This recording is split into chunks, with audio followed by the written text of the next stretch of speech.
할렐루야. 한 주간 평안하셨습니까? 여러분, 옆에 좌우의 분들에게 이렇게 인사해 보시겠어요?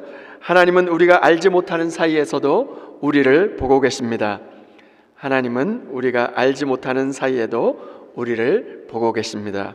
이번엔 이렇게 화답해 보시겠어요? 은혜로 변화된 사람은 형제를 두고 혼자 돌아가지 않습니다. 은혜로 변화된 사람은 형제를 두고 혼자 돌아가지 않습니다. 아멘이십니까? 지난주 우리는 창세기 43장 말씀을 통해서 은혜의 식탁을 보았습니다. 형들은 두려워하면서 요셉의 집으로 끌려간다라고 생각했습니다. 그러나 요셉은 실제로 이미 잔치를 준비하고 있었습니다. 그 식탁에는 베냐민에게 5배가 많은 음식이 주어졌습니다. 22년 전 같으면 시기하고 분노했을 텐데 형들이 함께 즐거워합니다. 우리가 함께 고백했죠. 우리가 두려워하는 동안에도 하나님은 은혜를 준비하십니다. 은혜를 받은 사람은 다른 사람의 은혜도 함께 기뻐합니다. 그런데 오늘은 그 잔치 그 다음 날을 그리고 있습니다. 즐거운 잔치가 끝난 다음에 그 다음 날 더 깊은 시험이 다가옵니다. 주 안에 사랑하는 여러분, 하나님은 여기서 멈추지 않으십니다. 함께 기뻐하는 것을 보았습니다. 그러면 이제 함께 고통을 함께 지는지 그것도 함께 보십니다. 하나님은 기쁨의 자리에서도 그리고 고통의 자리에서도 우리를 지켜보고 계십니다. 그리고 이 두 자리 모두에게 바로 하나님께서 하나님의 손으로 우리를 빚어가고 계십니다. 오늘 이 말씀을 통해서 하나님의 눈앞에 살아가는 언약의 사람으로 빚어져 갈 뿐만 아니라 기쁨의 자리에서도 고통의 자리에서도 함께 돌아서는 사람으로 빚어져 갈 수 있는 저와 여러분 모두가 될 수 있기를 주님의 이름으로 축원드립니다. 오늘 주시는 첫 번째 교훈은 하나님은 기쁨의 자리에서 우리를 보고 계신다는 것입니다. 33절과 34절 말씀입니다. 그들이 요셉 앞에 앉되 그들의 나이에 따라 앉히게 되니 그들이 서로 이상히 여겼더라. 요셉이 자기 음식을 그들에게 주되 베냐민에게는 다른 사람보다 5배나 주매 그들이 마시며 요셉과 함께 즐거워하였더라. 여러분, 이 잔치상은 검증의 자리였습니다. 여러분, 1988년 그 서울 올림픽 여러분 기억하십니까? 세계인의 눈이 지금 서울 잠실 주 경기장에 집중되고 있었습니다. 100m 남자 결승, 육상 결승이 벌어지는 바로 그곳이었어요. 이 두 사람이 주목되고 있었는데 1984년 LA 올림픽 금메달리스트 칼 루이스와 그리고 1987년 세계 선수권 대회 우승자 벤 존슨이 맞대결을 하게 되었습니다. 그 결과는 어떻게 되었을까요? 벤 존슨이 9.79초라고 하는 엄청난 세계 신기록으로 금메달을 따게 되었습니다. 그런데 3일 후에 어떤 일이 벌어졌냐면 정말로 충격적인 소식이 전해졌습니다. 벤 존슨이 약물 검사에서 양성 반응이 나오게 되었고 결국 그 금메달이 박탈되게 되었습니다. 여기서 우리가 놓치지 말아야 될 아주 중요한 사실 하나가 있습니다. 벤 존슨은 한 나라의 대표 선수였고 그리고 수많은 검증 과정을 통과해 냈습니다. 그리고 올림픽 무대에서 금메달을 목에 걸었습니다. 그러나 그는 무대 뒤에서 마지막 검증에서 통과하지 못했습니다. 100m 결승 무대에서는 정말로 너무나도 완벽한 모습으로 금메달을 목에 걸었습니다.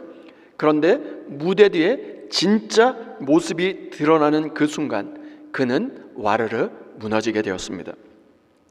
우리의 진짜 모습도 드러나는 그 순간이 있지 않습니까? 내가 무엇을 받았을 때보다 다른 누군가가, 다른 형제들이 더 많이 받았을 때, 내가 인정받을 때보다 다른 사람이 더 인정받았을 때 그때 내 마음의 진짜 모습이 드러난다는 것입니다. 오늘 요셉은 바로 그 식탁 앞에서 형들의 모습을 주목해 보고 있었습니다. 하나님도 마찬가지입니다. 하나님은 허물 많은 그 요셉의 형들을 위해서 놀라운 계획을 가지고 계셨습니다. 그들을 언약의, 바로 하나님의 언약의 통로로 세우기를 원하셨습니다. 그러나 하나님은 그 과정을 통해서 그들이 얼마나 변화되었는지를 드러내고 계셨습니다. 그 검증의 자리가 지금 요셉의 잔치상 바로 그 자리였습니다. 그런데 나이 순으로 이 자리를 배치하여 그 형들의 진실성을 검증했습니다. 베냐민에게 5배의 음식을 주면서 형들의 마음을 다시 한번 들여다 보았습니다. 요셉도 보았고 하나님도 이 모든 것을 주목해 보고 계셨습니다. 잠시 그 식탁의 장면을 상상해 보시면 좋겠습니다. 오랫동안 원수처럼 갈라져 지내고 있었던 11명의 형제들이 애굽 총리의 식탁의 자리에 앉게 되었습니다. 그런데 그 자리 배치가 심상치 않습니다. 장자로부터 차자, 연소자까지 나이 순으로 착착착착 앉게 된 것입니다. 그런데 여러분, 얼마나 놀라운 일이 벌어지고 있는지 아십니까? 지금 이 자리는 그냥 앉아서 식탁의 자리가 아닙니다. 애굽 총리의 그 바로 요셉의 집 식탁에 앉는 것입니다. 여러분, 우리가 정말로 좋은 귀한 자리에 그 초대를 받아서 가게 되면 어떻습니까? 우리의 자리가 바로 다 어사인되어 있지 않습니까? 자리를 앉는데 처음에는 장자, 그 다음에 차자까지는 그럴 수도 있다라고 생각했을지 모릅니다. 그런데 무려 11명의 자리가 정확하게 나이 순으로 앉게 된 것입니다. 이 나이는 형제들만 아는 것이 아닙니까? 11명의 그 자리, 그것을 나이 순으로 정확하게 앉힐 수 있는 확률은 수학적으로 계산하면 약 4천만 분의 1, 정말로 확률이 너무나도 낮은 것이죠. 이것은 우연이라고 하기에는 너무나도 완벽했습니다. 형들은 그때 알아차리지 않았을까요? 이 사람이 어떻게 우리의 나이를 알고 있을까? 그래서 성경이 이렇게 기록하고 있습니다. 그들이 서로 돌아보며 놀랍게 여겼더라. 여러분, 여기 놀랍게 여겼더라라고 하는 히브리어 단어는 이트무라고 하는 단어를 쓰는데, 이 이트무라고 하는 히브리어 단어는 단순히 조금 놀랐다 이런 게 아닙니다. 깜짝 놀라서 프리징 됐다는 거예요. 경악했다는 거예요. 순간 얼어붙을 정도로 너무나도 놀라 버렸다는 뜻입니다. 형들이 서로 돌아보았습니다. 눈빛을 주고받았습니다. 어떻게 이 사람이 우리의 나이를 알고 있을까? 어떻게 장자로부터 막내까지 정확하게 꿰뚫어보고 있는 것일까? 자신들밖에는 알 수 없는 것을 이 사람이 알고 있는 것입니다. 형들은 자신들을 너무나도 정확하게 알고 있는 누군가의 시선 앞에 지금 앉아 있습니다. 그런데 요셉이 바로 그들을 요셉만 보고 있었던 것이 아닙니다. 하나님이 이 모든 상황들을 지켜보고 계셨습니다. 그리고 요셉은 두 번째 검증을 시작합니다. 베냐민에게 형제들보다 5배가 많은 음식을 주게 되었습니다.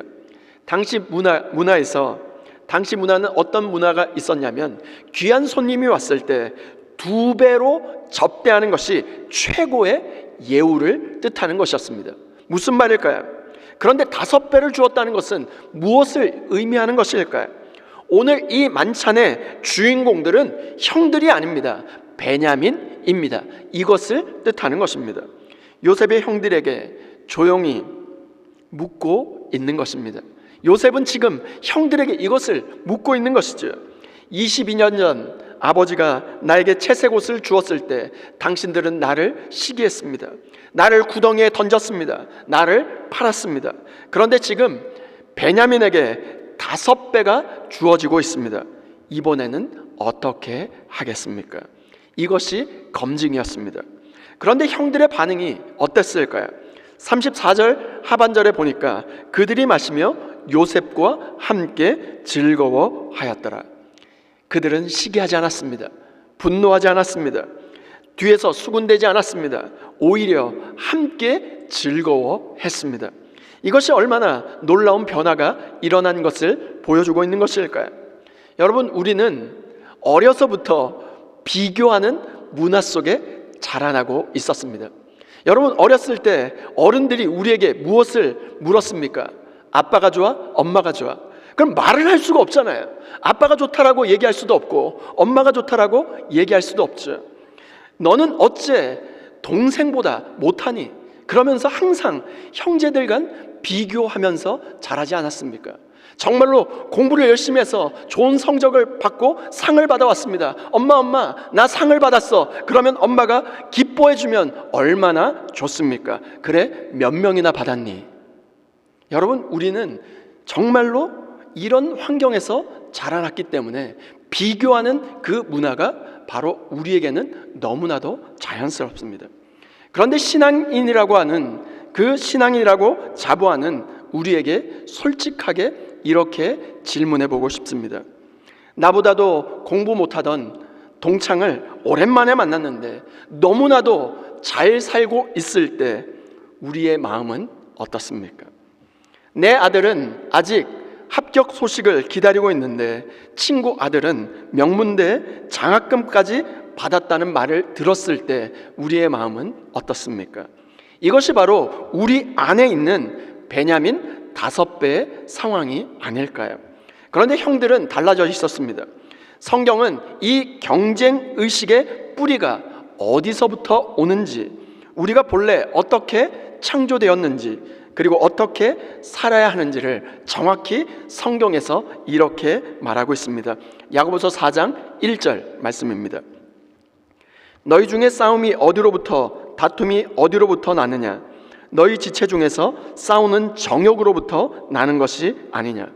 야고보서 4장 1절은 경쟁의식의 뿌리를 정확하게 진단하고 있습니다. 비교하고 시기하는 것, 그것은 바로 우리 안에 있는 정욕에서부터 출발된다는 것입니다. 그것은 우리의 타락한 본성에서 나오는 것입니다. 그러나 우리는 원래 그렇게 창조되지 않았습니다. 고린도전서 12장 26절과 27절 말씀입니다. 만일 한 지체가 고통을 받으면 모든 지체가 함께 고통을 받고, 한 지체가 영광을 얻으면 모든 지체가 함께 즐거워하느니라. 너희는 그리스도의 몸이요 지체의 각 부분이라. 아멘. 우리는 그리스도의 몸입니다. 한 지체가 영광을 얻으면 모든 지체가 함께 즐거워하도록 지어진 존재입니다. 베냐민에게 5배가 주어졌을 때 시기하는 것이 자연스러운 것 같지만 그것은 타락한 본성에서 온 것입니다. 우리는 주 안에서 함께 기뻐하도록 창조되었고 함께 즐거워하는 것이 우리가 창조된 본래의 모습인 것입니다. 그리고 형들은 오늘 그 본래의 모습으로 회복되고 있었습니다. 형들은 그 검증을 통과한 것입니다. 요셉이 보았고 하나님이 보았습니다. 그러나 검증이 모두 다 끝난 것이 아니었습니다. 그런데 요셉에게 하나의 질문이 더 남아 있었습니다. 기쁨의 자리에서 함께 할 수 있다는 것, 그것은 통과했습니다. 그 다음 게 준비되어 있었습니다. 로마서 12장 15절 말씀입니다. 즐거워하는 자들과 함께 즐거워하고 우는 자들과 함께 울라. 즐거워하는 자들과 함께 즐거워하고, 기쁨의 자리에서 함께 즐거워하고 기뻐하는 것, 그것은 확인되었습니다. 그런데 로마서 12장 15절 하반절에 있는 우는 자들과 함께 울라 말씀하십니다. 요셉은 또 하나의 검증, 곧 고통의 자리에서도 함께 할 수 있겠느냐, 형제에게 위기가 닥쳤을 때 함께 남아있을 수 있겠느냐 하는 것이었습니다. 그것이 바로 창세기 44장의 은잔 사건입니다. 혹시 지금 하나님께서 여러분의 기쁨의 자리에서 함께 우리를 보고 계신다는 것을 잊고 살아가고 계시진 않습니까? 다른 형제에게 더 많이 주어진 것을 보면서 마음이 힘들어하고 있는 것은 아닙니까? 벤 존슨이 100m 결승 무대에서는 그 모든 것을 통과했지만 무대 뒤에서 실패하지 않았습니까? 그러나 형들은 이제 달라졌습니다. 잔치상이라고 하는 그 무대에서도, 그 뒤에 찾아올 고통의 자리에서도 하나님의 검증 앞에 서게 됩니다. 하나님은 우리가 알지 못하는 사이에서도 우리를 지켜보고 계십니다. 기쁨의 자리에서도, 그리고 어떤 순간에서도 하나님의 눈앞에 서서 하나님께 인정받는 언약의 사람들로 설 수 있는 저와 여러분 모두가 될 수 있기를 주님의 이름으로 축원드립니다. 두 번째 교훈은 하나님은 고통의 자리에서 우리의 선택을 이끌어 내신다는 것입니다. 1절과 2절 말씀입니다.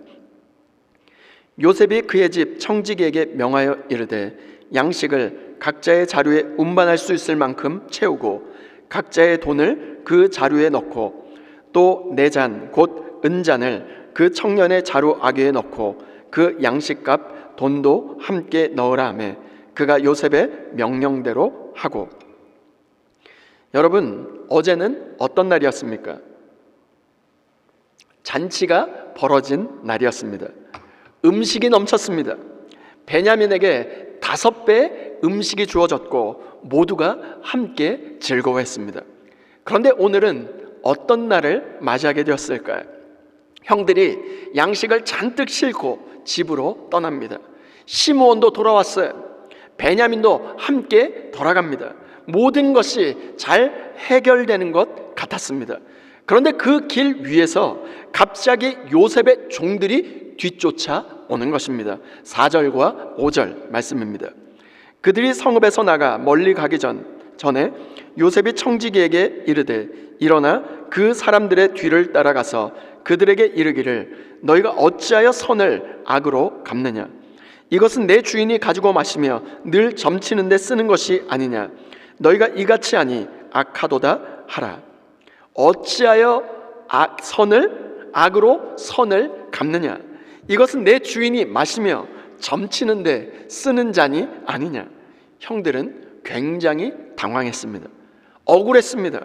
자신들의 결백을 주장하기 시작합니다. 9절 말씀입니다. 당신의 종들 중 누구에게서 발견되든지 그는 죽을 것이요 우리는 내 주의 종들이 되리이다. 발견되는 자는 죽을 것이요 우리는 내 주의 종이 되리이다. 그만큼 자신들의 결백을 완전히 확신하고 주장하고 있는 것입니다. 누구에게든 나오든 죽어도 좋다는 것입니다. 그런데 수색이 시작됐습니다. 그런데 이게 웬일입니까? 베냐민의 자루에서 그 은잔이 발견된 것입니다. 그런데 여러분, 여기서 한번 질문해 보고 싶습니다. 요셉은 왜 이런 일을 꾸며 정말로 공궁에 빠지게 만들었을까요? 단순히 형들을 괴롭히기 위해서였을까요? 형들에게 복수하기 위해서였을까요? 그렇지 않습니다. 요셉에게 아직 확인하고 싶은 것 한 가지가 남아 있었기 때문입니다. 우는 자들과 함께 울 수 있겠느냐? 형제에게 위기가 닥쳤을 때 너희들은, 정말로 형들은 바로 함께 남아 있을 수 있겠느냐? 기쁨의 자리에서 함께하는 것과 그리고 고통의 자리에서 함께 그 짐을 대신 지고 함께 지는 것, 이것은 완전히 다른 것입니다. 함께 즐거워하는 것은 상대적으로 쉽습니다. 그러나 형제에게 문제가 생겼을 때 함께 있다면 나에게도 손해가 찾아오게 될 때 그때 정말로 진짜 모습이 드러나는 것이죠. 주 안에 사랑하는 여러분, 22년 전 사건을 기억하십니까? 요셉이 바로 구덩이에 던져졌습니다. 사귑들이 지나갑니다. 요셉이 팔려갑니다. 그리고 형들은 어떻게 했을까요? 도움을 외치고 있는 요셉의 절규를 철저히 외면한 채 자기들끼리만 집에 돌아가지 않았습니까? 아무도 그 요셉의 외침을 듣고 있는 사람이 없었고 철저히 그들은 자기끼리만 집으로 돌아갔습니다. 아무도 돌아서지 않았습니다. 아무도 요셉의 구덩이를 돌아보지 않았습니다. 아무도 내가 대신 남겠다라고 말하는 사람이 없었습니다. 그런데 오늘 본문 가운데 13절 말씀을 보면 이렇게 기록되어 있습니다. 13절 말씀입니다. 그들이 옷을 찢고 각기 짐을 나귀에 싣고 성으로 돌아가니라. 각기라고 하는 말은 무슨 말입니까? 각각 모두가 한 명도 빠짐없이 모두 옷을 찢고 돌아왔다는 것입니다. 요셉의 종이 말합니다. 베냐민만 남으면 됩니다. 나머지는 가라고 이야기합니다. 정말로 그러면 가장 쉬운 선택이 무엇입니까? 베냐민에게 남았으니까 베냐민은 남겨두고 형들은 돌아가면 끝이 아닙니까? 마치 22년 전 형들의 모습처럼 말이죠. 그런데 그들이 어떻게 했을까요? 아무도 그렇게 하지 않았습니다. 아무도 먼저 떠나지 않았습니다. 아무도 이건 베냐민 문제라고 하면서 손을 씻는 사람이 없었습니다. 아무도 형제를 혼자 내버려 두고 돌아가지 않았습니다. 그들 모두가 함께 돌아섰습니다. 이것이 22년 동안 하나님이 형들을 철저하게 빚으신 바로 열매 결과였습니다. 22년 전 요셉을 팔고 자기들끼리 집으로 돌아갔죠. 그러나 오늘 베냐민을 혼자 내버려 두고 먼저 가는 사람이 아무도 없었습니다. 22년 전 형제의 고통을 외면하고 자기들끼리 밥을 먹었습니다. 그러나 오늘 각기 자기 짐을 다시 나귀에 싣고 베냐민을 홀로 내버려 두고 가는 것이 아니라 모두가 함께 성으로 돌아왔습니다. 22년 전 옷을 찢고 통곡한 사람은 속임을 당한 야곱뿐이었어요. 그러나 오늘 옷을 찢고 통곡하는 사람은 바로 요셉의 형들이었습니다. 그런데 이 변화가 어디서부터 온 것일까요? 22년이라고 하는 세월이 바로 이렇게 만든 것일까요? 시간만 지나면 사람이 좋아진다고 여러분 믿습니까? 이 변화는 철저하게 하나님의 손길로 말미암아 하나님께서 또 빚고 또 빚으셔서 바로 요셉의 형들, 바로 한 명 한 명을 빚으신 결과였습니다. 기근을 통하여 그들을 흔드셨습니다. 그들의 잠자던 양심을 흔들어 깨우셨습니다. 잔치상에서 나의 순으로 앉혀서 그들을 경악해 만들었습니다. 베냐민의 음식을 5배나 주심으로 그들의 시기심을 시험하셨습니다. 그리고 은잔히 마지막 선택의 자리까지 오게 된 것입니다. 하나님은 기쁨의 자리에서도 고통의 자리에서도 우리를 지켜보고 계십니다. 그리고 그 삶의 자리자리를 통해서 이들을 철저히 빚어가고 계셨습니다. 오늘 우리는 어떻습니까? 우리도 형제의 기쁨을 함께 기뻐할 수 있습니까? 그러나 형제에게 문제가 생겼을 때 형제와 같이 있으면 나에게도 손해가 될 것 같을 때 오늘 우리의 선택은 무엇입니까? 슬그머니 그 자리를 피하고 싶어하고 있지는 않습니까? 22년 전 형들의 모습처럼 나 혼자 살 길을 찾아가고 있지는 않습니까? 오늘 주님께서 말씀하십니다. 로마서 12장 15절 말씀처럼 즐거워하는 자들과 함께 즐거워하고 우는 자들과 함께 울라. 형들은 이 두 가지 모두를 통과했습니다. 베냐민에게 5배가 주어졌을 때 함께 즐거워했습니다. 베냐민에게 위기가 닥쳤을 때 옷을 찢고 각기 모두 함께 돌아섰습니다. 은혜로 변화된 사람은 형제를 홀로 내버려 두고 바로 돌아가지 않습니다. 형제를 두고 혼자 살 길을 찾던 삶에서 돌이켜 함께 형제의 짐을 함께 지는 언약의 사람들로 빚어져 갈 수 있기를 주님의 이름으로 축원드립니다. 다 함께 따라해 보실까요? 하나님은 우리가 알지 못하는 사이에도 우리를 보고 계십니다. 은혜로 변화된 사람은 형제를 두고 혼자 돌아가지 않습니다. 아멘이십니까? 오늘 본문은 우리에게 두 가지 진리를 알려줍니다. 첫 번째, 하나님은 기쁨의 자리에서 우리를 보고 계십니다. 형들은 자신들이 시험받고 있다는 것을 몰랐습니다. 그러나 요셉은 나이 순 배치에서도 베냐민의 5배에서도 형들의 반응을 보고 있었습니다. 두 번째, 하나님은 고통의 자리에서 우리의 선택을 이끌어 내십니다. 22년 전에는 형제를 두고 집으로 돌아갔습니다. 오늘은 아무도 베냐민을 홀로 두고 먼저 가지 않았습니다. 우리도 인생을 살아가다 보면 이런 순간과 마주치고 있지는 않습니까? 함께 가면 내가 힘들고 책임지면 내게 손해가 올 것 같고 그냥 두고 가는 것이 훨씬 더 편한 상황 말입니다. 내가 아니어도 누군가 와서 도와주겠지 라고 하며 합리하고 싶은 그런 순간 말입니다. 눈을 감아버리고 지나치고 싶은 순간도 있을 것입니다. 그러나 오늘 말씀은 우리에게 묻습니다. 그 순간 너는 어떤 선택을 하겠느냐? 빅토르 위고의 소설 레미제라블을 여러분 기억하십니까? 수많은 영화와 뮤지컬, 정말로 영화와 뮤지컬로 책으로 우리의 가슴을 울렸던 그 이야기 말입니다. 장발장은 19년을 감옥에서 보내고 출소한 사람입니다. 세상은 그를 받아주지 않았고 전과자라고 하는 낙인이 그를 따라다녔던 사람입니다. 오직 자기 생존만을 위해 철저하게 살아온 사람이었습니다. 그런데 미리엘 주교의 은혜를 그가 받고 그의 인생이 바뀌게 되었습니다.